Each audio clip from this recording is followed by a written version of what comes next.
This is DMG, welcome to 70 System, and it's another Treacherous Trap Tuesday. And in this one, we're going to talk about a crushing room trap.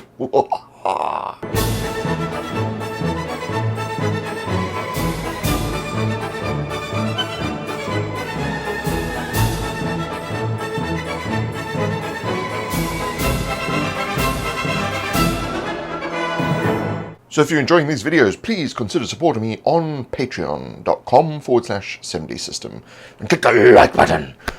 Now, a crushing room trap. So this is another oldie but a goodie. So first of all, how would you obfuscate this? This is very simple. It's an empty room.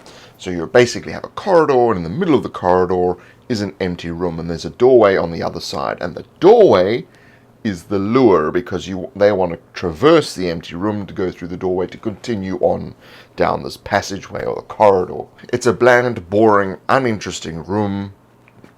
Don't put anything in the room. It's just empty, because that's part of the surprise.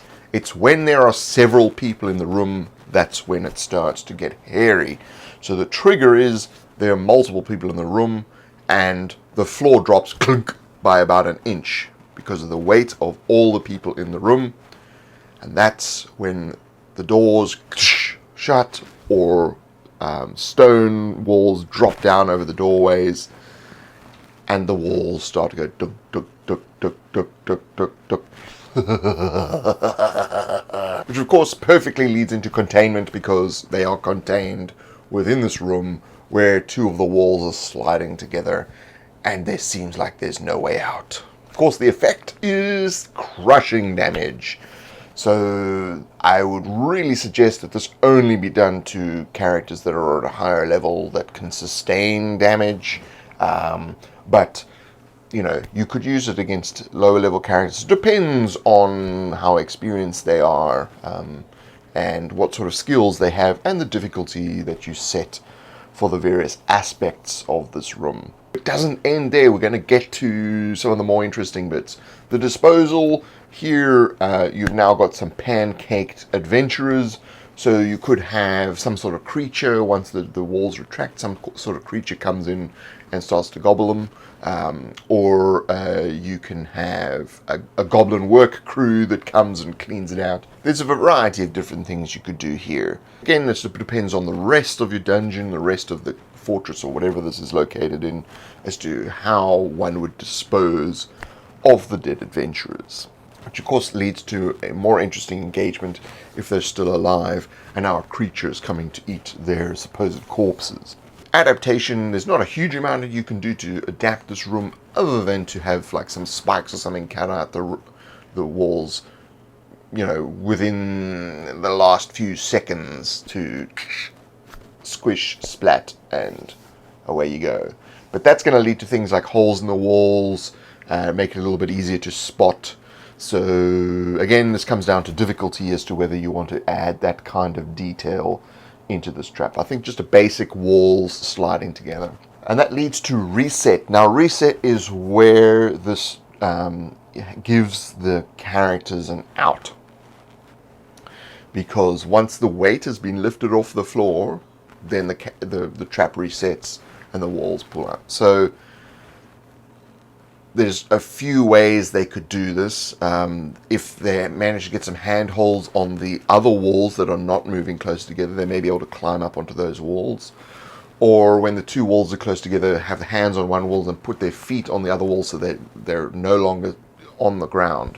So once all the people are off the ground, the trap clunk resets and the walls pull away. Which is essentially what happens when the players are crushed. Once the walls are together, it also resets as well. So consider you may want to give some kind of clue to this.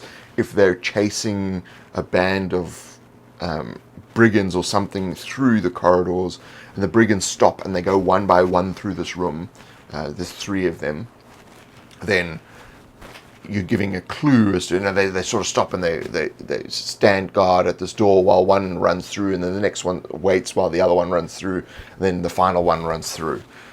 This gives a clue as to what's actually happening here, but it can be quite subtle. But little clues like that help to give the players a chance.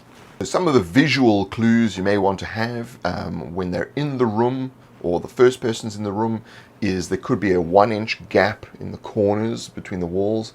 And then the floor is flush to the wall, but once it triggers, it drops down by 1 inch.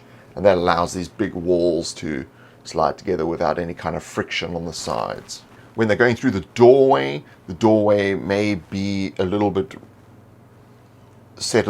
outside of the room, so there's a bit of an alcove, and that's where the stone slides down rapidly. You may want to give them a reaction. If it's players or characters with a reaction, they may be able to get out in time.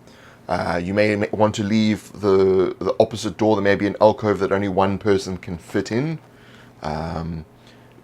These are the sort of little elements you can add in so that you're giving the player characters somewhere to hide, somewhere to get out.